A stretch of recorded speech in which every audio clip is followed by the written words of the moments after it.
Hace 25 años que entré por primera vez a la Amazonía colombiana y hoy, hace 25 años, colecté mi primera planta en la Amazonía colombiana.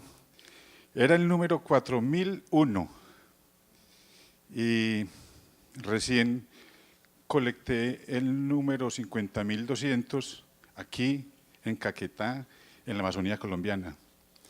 De tal forma que obviamente me siento muy agradecido de recibir su invitación.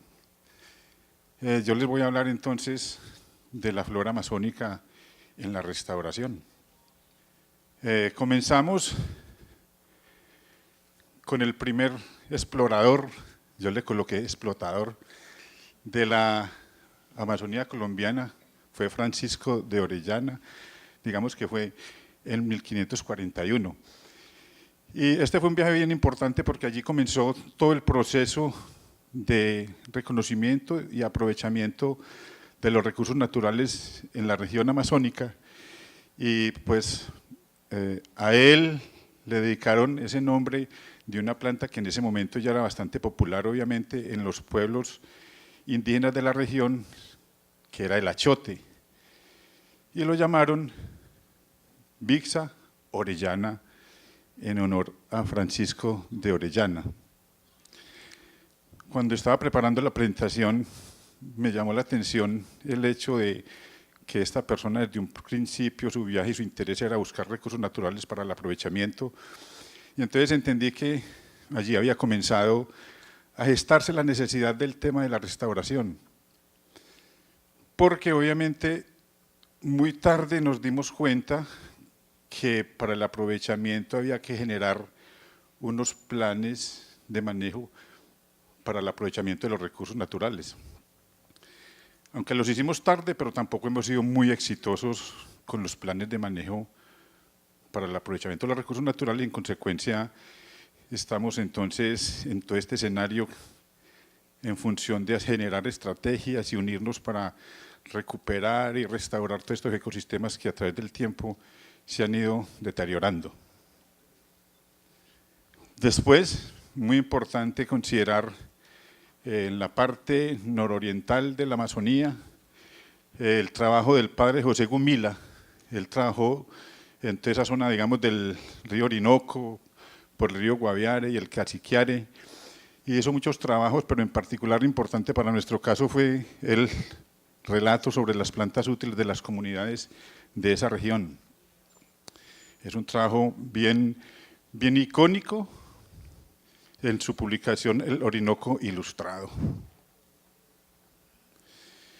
En 1743 viene otro ejercicio bien importante que se convierte también en un ícono del aprovechamiento de los recursos naturales, que fue Charles María de Condamine con José Jossiu y los hermanos Ulloa. Entre todos los procesos de investigación de ellos, entonces encontraron la quina y comenzó entonces ese proceso de aprovechamiento de recursos naturales con un tanto, digamos, de desorden y de saqueo, que anecdóticamente comentan algunos historiadores, solían colocar en los costales llenos de quina muchas otras especies que no tenían que ver con la especie en cuestión, muchas de ellas, algunas psicotrias que tenían algunos efectos pues, sobre el sistema nervioso central, y dicen entonces que muchos solían utilizar la quina con mucho gusto por el efecto de la psicotria. Después ya es un visitante icónico para nuestro caso, que es en 1800 el alemán Alexander von Humboldt con su amigo Jaime von Planck. Ellos estuvieron trabajando básicamente por el Orinoco y el Río Negro, hicieron muy importantes colecciones y con información importante sobre las plantas útiles. Una cuestión, digamos, particular era que estos dos personajes estaban muy especializados en hacer grandes colecciones y las enviaban, digamos, a Europa, donde otro botánico, Kunz, era quien las describía y les da, digamos, como ese nacimiento a nuevas especies para la ciencia, Situación que en años recientes, terminando el siglo pasado, tuvo, digamos, una reconsideración si efectivamente ellos deberían ser los autores de esas especies solo por haberlas colectado. Pasaron entonces todas a Kuhn, aunque en el último Congreso Mundial de Botánica, de Nomenclatura Botánica, quedó un poco como la duda si deberían cambiarlo o no. Y ya en 1820, Martius, el alemán Martius, viajó entonces sí por el río Amazonas y comenzó a subir por el río Caquetá hasta los chorros de Araraquara. Este sí fue un trabajo, digamos, ya como muy consolidado de un botánico particular dedicado exclusivamente al conocimiento de la botánica de la Amazonía, muy icónico este trabajo. Y él encontró allí y describió especies tan importantes pues como el Oenocarpus batagua, el Lepidocarion tenue y la muy famosa ahorita Euterpe precatoria, que está obviamente como en el top de las especies, bueno, son especies bien importantes desde el punto de vista pues, alimenticio, pero como siempre, estas son las oxidantes, ¿no? Tuvimos una temporada antigua en la que todas eran afrodisíacas, ahora son antioxidantes. Todos queremos tomar jugo de azaí en este momento, pues. Y él hizo una publicación muy importante que fue pues, esa monumental Flora Brasiliensis entre 1840, con algunas últimas publicaciones en el 1906. Ese es un trabajo bien significativo, de los cuales existen claramente, digamos, registros consultables en este momento. Después, en 1856, Hermann Kanster estudia pues, muy como estimulado por todo el ejercicio de Agustín Codazzi, estudió bastante la botánica y descubrió especies tan importantes, por ejemplo, como el Cariodendron orinocense, que seguramente para muchos pues, es muy popular, el famoso Inchi. Y hay como un letargo, un lapso de unos casi 100 años, después entre el 1940 y 1950, Richard Evans Schultes inicia sus estudios sobre el potencial farmacológico de la flora amazónica y visita muy importantes regiones, pues sobre todo la zona del Baupés, y también estuvo, digamos, en la parte de Pastos, Ibondoy y Mocoa.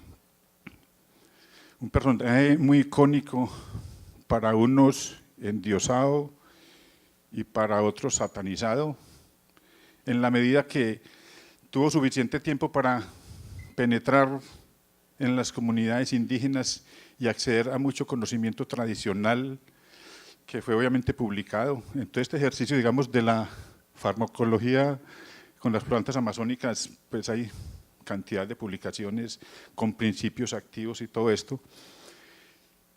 Y nosotros que somos botánicos colombianos, que estamos interesados únicamente en saber qué especies existen en las regiones, hoy estamos sometidos, por ejemplo, a la consulta previa y tenemos que hacer importantes inversiones para hacer consultas y poder entrar a un territorio simplemente como colombiano a colectar plantas sin obtener ninguna información sobre conocimiento tradicional, ni uso, nada de esto.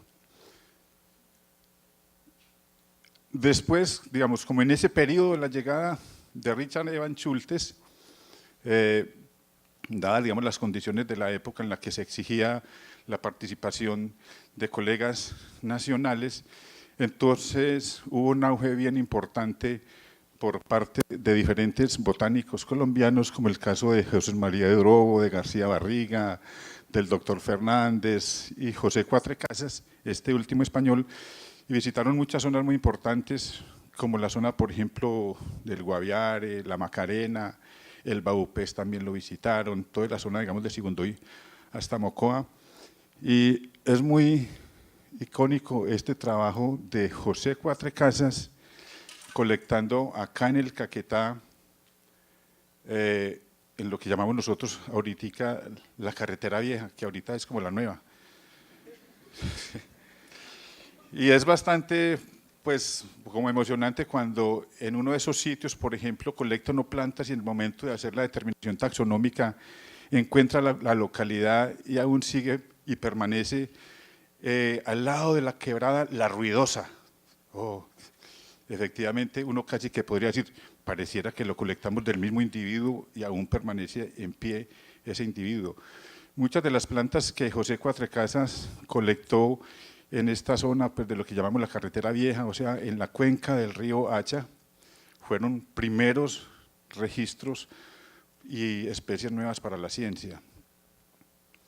Lo particular es que cambiaron significativamente las cosas en nuestro país, hacia esta vertiente se redujeron significativamente los muestreos y muchos de los registros que nosotros hicimos, digamos, en estos últimos años, terminaron siendo los segundos reportes o registros de esas especies nuevas, lo que en algún momento alguien consideró que deberían llamarse como especies redescubiertas.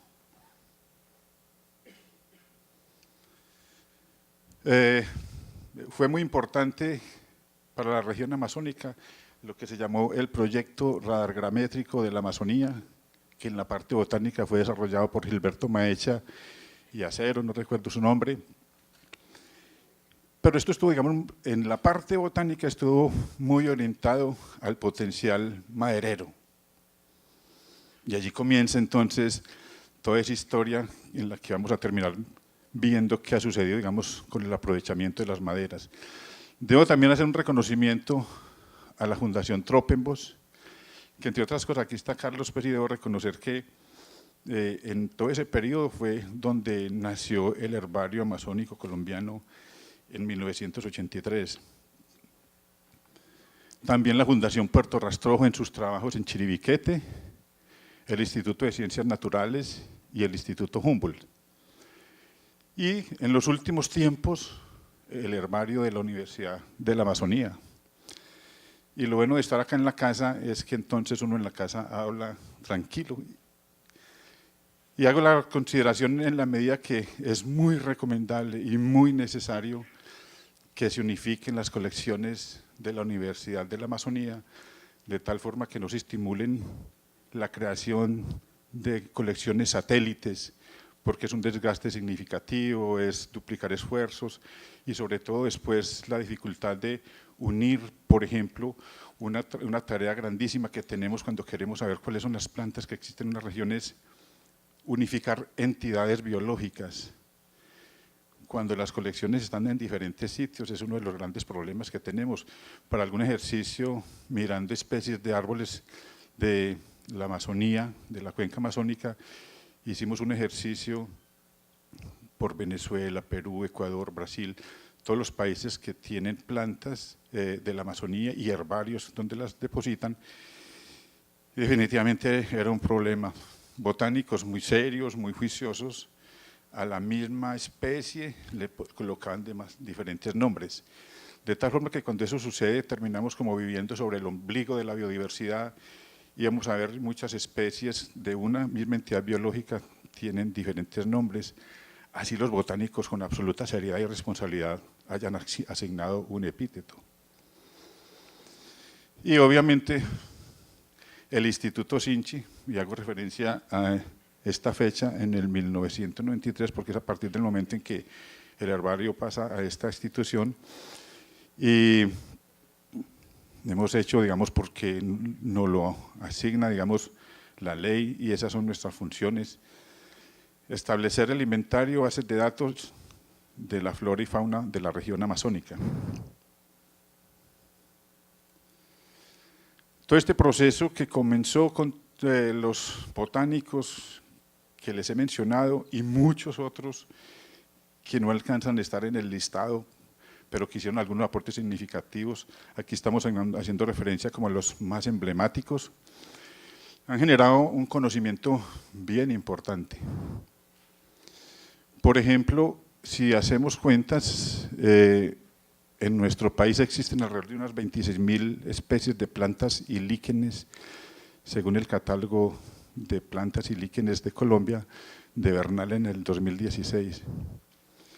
Y con base en la información del herbario amazónico colombiano, nuestra región amazónica tiene 8.200 especies, menos 281 que han sido introducidas a la región. Entre ellas obviamente están tan populares y amables como el mango, el plátano y muchas otras que para mucha gente le resulta extraño que digamos que son especies introducidas porque nacieron y crecieron con ellas. En el Caquetá están documentadas 4.822 especies, según los registros del herbario amazónico colombiano. Esta es una visión espacial de lo que tenemos. Todas las colecciones están georreferenciadas y en consecuencia podemos presentar este tipo de mapa. Obviamente aquí hay un compañero que dirá, uy, un mapa demasiado plano, tenemos que darle un poco más de vitalidad y esa sería la idea. Lo cierto es que es bastante útil para la toma de decisiones, sobre todo de los botánicos en particular, que estamos interesados en visitar diferentes regiones buscando una u X especie y entonces tener, digamos, un mapa de distribución de un género, una especie, una familia en particular facilita mucho las cosas a nuestros colegas. Y este es el producto donde obviamente podemos observar alguna concentración dada la escala del mapa, pero también unos muy claros vacíos de información. Estos vacíos de información son producto, digamos, como de los años pasados con restricciones de ingreso a muchas zonas muy importantes de nuestro territorio amazónico. Y cuando estamos hablando ya de la Amazonía oriental, ya es la dificultad de acceso, dado que existen muchos rápidos, chorros o cachiveras que hacen difícil, digamos, el ingreso a estas zonas y que únicamente es posible pues, llegar hasta ellas en avionetas y no todas las comunidades tienen una pista que permita entonces llegar a un grupo de botánicos o investigadores a esas zonas. Muy importante haber avanzado en este nivel de conocimiento, eso también nos permitió entonces conocer las potencialidades de muchas de las especies y obviamente esto nos va acercando a lo que siempre fue la necesidad, la gran necesidad de llegar a lo que estamos haciendo ahora, intentar ponernos de acuerdo cómo hacemos para recuperar y restaurar nuestros ecosistemas, porque este proceso de uso nos fue llevando al deterioro. Por ejemplo, tenemos identificadas 1.625 especies de plantas útiles en el territorio nacional, de las cuales 269 son introducidas, plantas útiles introducidas. Yo resalto acá, por ejemplo, el tema de las especies medicinales, inmensa, una cifra muy grande, 432. Pero eso es como llegar a una plaza de mercado, hay una cantidad de plantas que supuestamente son medicinales, pero ¿qué tanto son medicinales? Esto es, digamos, el producto de una información de conocedores de la región que simplemente al momento de llegar los botánicos, pues te dan un dato, si esta planta sirve para X o Y. Pero estas plantas no tienen, digamos, unos estudios clínicos que nos permitan, digamos, como corroborar si efectivamente si son medicinales o tienen, digamos, un uso determinado. De hecho, alguno de ustedes seguramente recordará a una colega botánica que se llama Constanza Larrota. Y Constanza Larrota trabajó mucho en algún pueblo, digamos, en el medio Caquetá, y cuando conocí a uno de los ancianos con los que ella trabajó, le decían a uno, no, es que cuando preguntan demasiado, uno les contesta cualquier cosa. Y entonces se interpreta también esto como una forma de proteger su conocimiento tradicional y en consecuencia se ha estimulado mucho las cifras de especies que en principio no tienen ese uso determinado, pero sin embargo en los registros de los especímenes que colectamos pues aparecen como plantas con ese uso. Y sigue entonces el resultado del estudio del proyecto radargramétrico de la Amazonía, donde el objeto era muy centrado hacia los árboles, y entonces acá, por ejemplo, miramos que son 346 especies maderables. Yo sé que a Carlos le parece muy poquitico esa cifra, pero son especies que están igualmente documentadas con un espécimen y con la información de los conocedores de la región.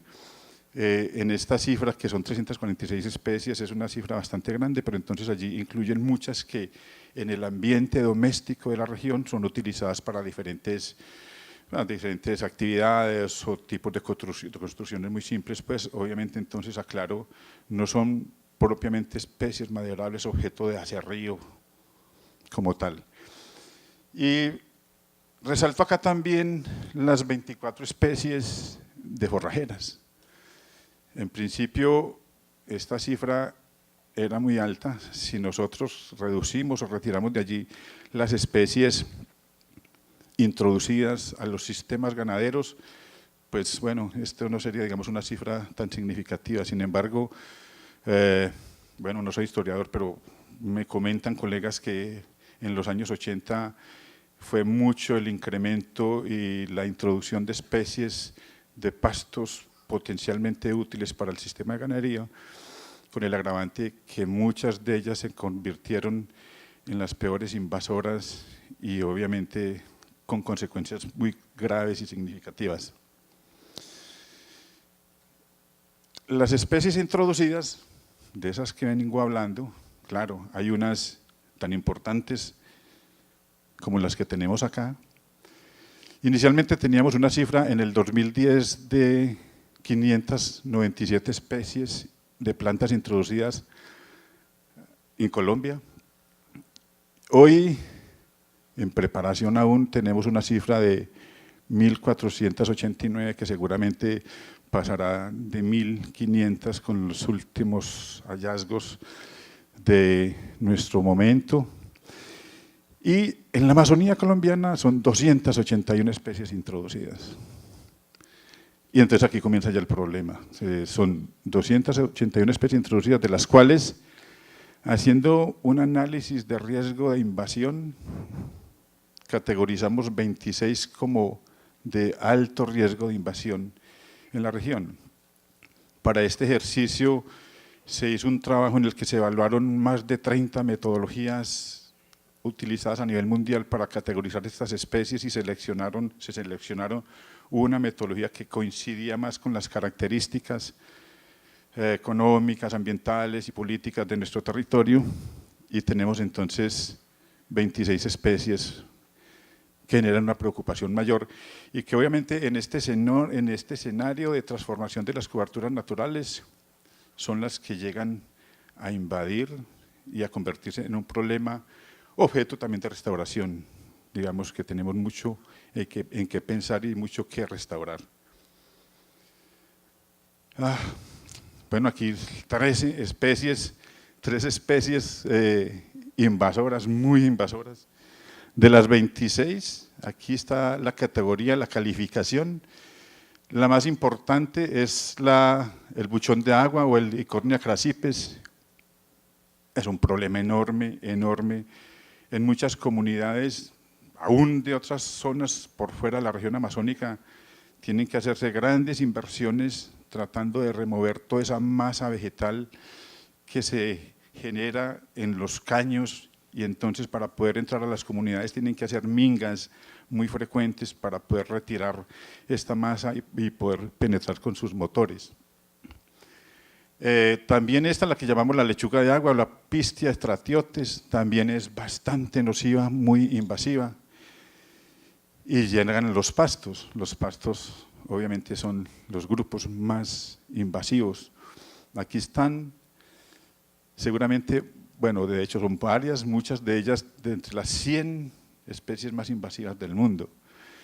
Y yo aquí resalto, por ejemplo, esta, la que llamamos yaraguá, que es el Hiparrena rufa.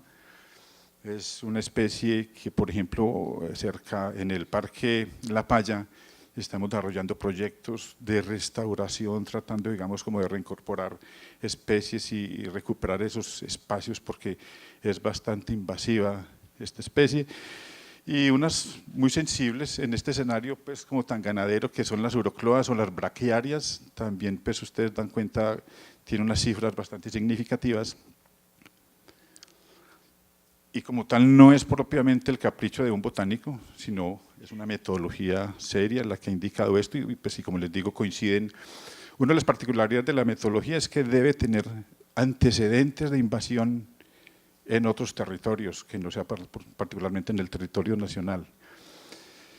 Y en rojo, la más. Yo puedo tener, digamos, algún sesgo, pero me parece que este es, digamos, como el caso más particular en el que la falta de coherencia normativa entre los diferentes sectores nos llevan a tener una especie como estas en la lista de las más invasivas, pero sobre todo lo más preocupante en el territorio nacional. Es la palma africana o el Aedes guianensis. De hecho, ya le quitaron la africana. Y no es un caso así tan simple, no, es bien claramente definido que ya no es la palma africana, sino la palma aceitera. Brasil, nomás acá, gasta muchos miles de millones al año haciendo, digamos, remoción de palma africana en la parte sur. Y tenemos otras especies que crecen, digamos, acá en nuestro territorio, bien invasivas.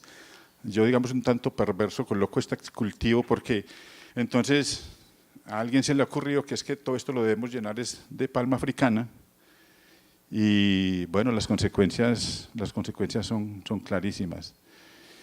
Con un agravante particular y es que muchas veces estas especies introducidas que se establecen no tienen, digamos, en principio, digamos, una expresión muy agresiva, pero están siempre sometidas. Las especies que se introducen y se establecen o naturalizan están sujetas a un cambio en las condiciones ambientales del territorio para extenderse y hacerse muy invasivas y muchas veces incontrolables.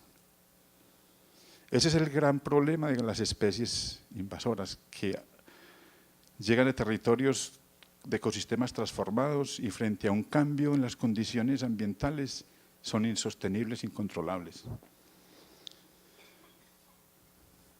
Obviamente, esto es diferente de las mal llamadas invasoras, que diríamos van bien pioneras tempranas, que son especies nativas que llegan a las áreas transformadas, pero comenzando un proceso de sucesión natural y que en un momento entonces serán desplazadas por otras especies. Aquí aparecen unas cuantas de las que todos ustedes conocen mucho más que yo, pero las clidemias, Desmodium, Mimosa, Camecrista y ya arbustivas como Jacaranda, Miconia, Ciparuna y Vismia. Son especies que pues, en algún momento las consideran como invasivas en un lenguaje muy general, pero que efectivamente son benéficas a diferencia de las anteriores. Todo este escenario de conocimiento y generación de aprovechamiento de los recursos ha ido generando una pérdida de la biodiversidad. Esto es lo que normalmente sucede. Y es una cosa un tanto contradictoria porque es una realidad versus la normatividad existente. Seguramente Colombia, pues en muchos escenarios parece, digamos, cuando miramos la normatividad como la élite, pues los que más sabemos, digamos, de normatividad en términos del medio ambiente, pero entonces una cosa es la norma y otra cosa es la realidad, y lo que está sucediendo definitivamente es que desde esta cobertura hasta esta, pues pasan infinidad de cosas y la normatividad realmente no es funcional. Tenemos, digamos, lo que les decía ahora, mucha contradicción y falta de coherencia en la normatividad de los diferentes sectores, el productivo y el conservacionista de nuestro territorio. Y esto lo que muestra es que lo que les decía cuando hablaba de Francisco de Orellana, desde ese momento comenzó a fraguarse la necesidad de hacer restauración, pero en el momento no entendíamos que había que hacer planes de manejo y cuando ya los hicimos no fuimos muy exitosos. Este es el resultado de eso. Aún hoy hacemos planes de manejo para el aprovechamiento y no son exitosos. Hay, digamos, una distancia muy grande entre hacer unos planes basados en una realidad biológica débilmente determinada y las acciones para hacer sostenible un aprovechamiento. Digamos, esta es una prueba clara que no funcionan los planes de manejo para el aprovechamiento. Recién están comenzando a surgir lo que son planes de manejo para la conservación, que no rechazan el aprovechamiento, pero por lo menos nos hemos preocupado por poner para la conservación. esta pérdida de la biodiversidad entonces ha llevado a una cifra importante de especies en peligro o en amenaza en el territorio nacional. Tenemos 695 especies amenazadas en Colombia, hablando de plantas, según la resolución 192 de 2014. Y en la vertiente oriental de la cordillera oriental tenemos 96 especies. Y hago referencia acá 20 de ellas en el bacino amazónico, porque lo que históricamente sucedió, digamos, en toda esa zona del Piedemonte, o lo que llamamos nosotros el Piedemonte, o la transición andino-amazónica, pues fue obviamente la desaparición, digamos, como de muchas de estas especies que nunca fue posible volverlas a colectar. La relación básicamente es que consideramos que la Amazonía propiamente dicha está hasta los 500 metros sobre el nivel del mar, con algunos enclaves como son Chiribiquete, que tiene hasta 800 metros, o los cerros que están en el sur del Guainía, son cerros que tienen hasta los 600 y 700 metros, pero básicamente el bacino amazónico va hasta los 500, entre 500 y 1000 es lo que consideramos nosotros la transición andino-amazónica, lo cual indica que especies propias de la región del bioma andino bajan hasta allí y las especies propias del bioma amazónico suben y en esa zona, digamos, interactúan. Lo cual está claro que definitivamente de 1000 para arriba no es la Amazonía, son los Andes. Eso lo indican la composición florística de los bosques y los estudios que se hacen, ahí está claro. Lo cual yo nunca diría como botánico que así el páramo esté de esta vertiente oriental de la cordillera oriental, yo nunca diría que ese frailejón o esa espeletia es parte de la flora amazónica. Y entonces, miren dónde van las consecuencias del tema maderero. Y escogí las primeras. Entonces tenemos Hirtella maguire, es una especie que está en peligro crítico y básicamente es que nunca más fue posible colectarla en este territorio del Piedemonte. Pero después vienen otras especies maderables, por ejemplo, como el Aniva roseodora, que es el palo rosa, muy popular, una especie que produce un aceite muy costoso en la industria cosmética.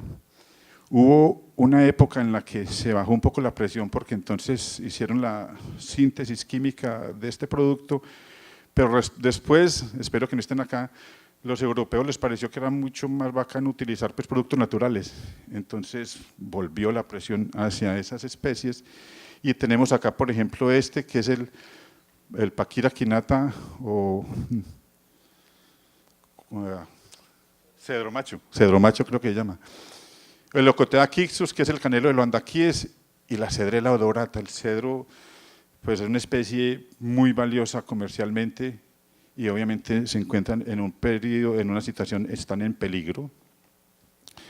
Eso son, digamos, como consecuencias de todo ese boom de lo que es la demanda de los centros poblados por todos estos recursos y también una visión de aprovechamiento muy extractivista de los grandes mercaderes que son insaciables y entonces ya no quieren tener una avioneta sin un jet y entonces es absolutamente insaciable, digamos, ese sentido extractivista de los recursos. Y este es un escenario, aquí entonces vemos la distribución de las especies amenazadas de la región amazónica. Y entonces lo particular es que estos círculos negros, estos son los parques nacionales. Y entonces nos preocupa bastante que al interior de los parques no están las especies que están amenazadas. Eso me parece, digamos, muy importante a tenerlo en cuenta en la medida que generemos mucha investigación al interior de las áreas protegidas y en consecuencia pues la comunidad científica pueda decir si efectivamente estamos aportando a la Estrategia Nacional de Conservación de Plantas y en esa medida pues más que conservar un ecosistema, un territorio, tengamos, digamos, una lista de especies amenazadas para que al interior de estas áreas protegidas podamos establecer las estrategias de conservación que se han propuesto para muchas de estas especies. Esto es lo triste, ¿cierto? A esto más o menos estamos llegando en todas partes. Y entonces, esa dinámica de generación de conocimiento ha generado, digamos, esta destrucción con cifras tan alarmantes como cerca de 100.000 hectáreas al año, según el IDAN el año pasado, aunque ayer el señor rector nos hablaba de una cifra mucho mayor. Es absolutamente preocupante. Nosotros en el año 2016 estuvimos haciendo un ejercicio para la ampliación de Chiribiquete y entramos por la parte del río Yarí, un bosque en muy buen estado de conservación, muy hermoso, con la fauna, pues trabajábamos y a veces sentíamos un mal olor y pensamos que era el vecino, nuestro compañero, y era que entonces estaban por ahí pues los ainos a un lado mirando sin ninguna agresividad, veíamos mucha fauna. Y obviamente fue un dolor muy grande porque a los meses comenzamos a ver, digamos, los focos de deforestación en esta zona y pues bueno, el cambio de habitantes era evidente, unos se habían retirado. Esta, que es un ejercicio muy bueno de nuestro compañero Uriel y su equipo de trabajo, muestra entonces más o menos lo que está pasando, ¿cierto? Aquí pues este es un periodo previo y este es el periodo posterior, es muy dramático. Es muy preocupante. Cuando vi esto, yo tengo que poner estas dos diapositivas porque creo que es un aporte muy claro y significativo para que sin mucho discurso y mucha carreta nos demos cuenta que estamos destruyendo muy aceleradamente nuestros ecosistemas y estamos acabando con nuestros recursos. Y aquí, pues, digamos, es una visión de un grupo de expertos, de especialistas, que muestran que efectivamente desde 1700 hasta 1960, pues como que lo que predominaba era simplemente el bosque como despensa de madera para los centros poblados. Es bastante grave la cosa. Una red de parcelas permanentes que tiene el Instituto Sinchi, entonces nos indica pues con sus datos que tenemos un promedio de 183 especies por hectárea. Y en una parcela de 1 hectárea en tierra firme tenemos 317 especies y en un bosque inundable 67 especies. Esto es producto de un trabajo en el que tenemos hoy 33 parcelas de 1 hectárea distribuidas por muchas partes de la región amazónica y aquí tenemos más o menos datos que nos muestran pues esta situación. Los ecosistemas de referencia. Yo sé que en el escenario de la restauración entiendo que muchos consideran que los ecosistemas de referencia no son una necesidad para hacer restauración, no sé si es bajo la opción de ser reforestación, pero lo cierto es que para nosotros es importante por esto. Un grupo de investigadores de 21 países consideraron que de las 15.000 especies de árboles de la Amazonía podrían estar globalmente amenazados en los próximos 50 años. Ojo, pero los parques, las reservas y los territorios indígenas tienen la capacidad de proteger la mayor parte de estas especies. Ojo, si son manejados apropiadamente. Y volvemos al tema de los planes de manejo. ¿Qué tanto los estamos aplicando? ¿Qué tanto es posible hacer un gran plan de manejo? ¿Y qué tanto tenemos un plan de manejo y chuleamos? Misión cumplida. Entonces, aunque quedó en rojo, pero aquí resaltamos algo que en este ejercicio no nos aceptaron y era que nosotros sí consideramos que efectivamente la restauración ecológica era otro camino, otra estrategia para hacer la protección de este 50% de las 15.000 especies.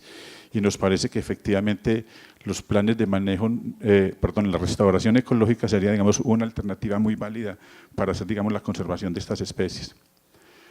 El conocimiento florístico acumulado aporta a la caracterización de ecosistemas de referencia, identificando allí especies endémicas, amenazadas y útiles para incorporarlas en arreglos de restauración asistida, aportando así también a la estrategia mundial de conservación de plantas. Ecosistemas de referencia también nos permiten conocer bosques relictuales con información de la diversidad filogenética, evidenciando que bosques mucho más grandes tienen una mayor potencialidad de tener una mayor diversidad filogenética, y en esto coincido con el expositor de la mañana, en la que decía que no necesariamente una diversidad florística, una diversidad de especies era una buena garantía. Aquí lo que buscamos con esta diversidad filogenética y de linajes es tener las 100 especies en géneros diferentes y no las 100 especies en 10 géneros, lo cual no es tanta la diversidad filogenética, y por eso, en consecuencia, áreas protegidas con relictos de bosques de gran tamaño y alta diversidad filogenética deben ser parte de la estrategia de restauración en áreas con grandes extensiones de coberturas naturales transformadas, como es el caso de esta región de la Amazonía colombiana. Muchas gracias.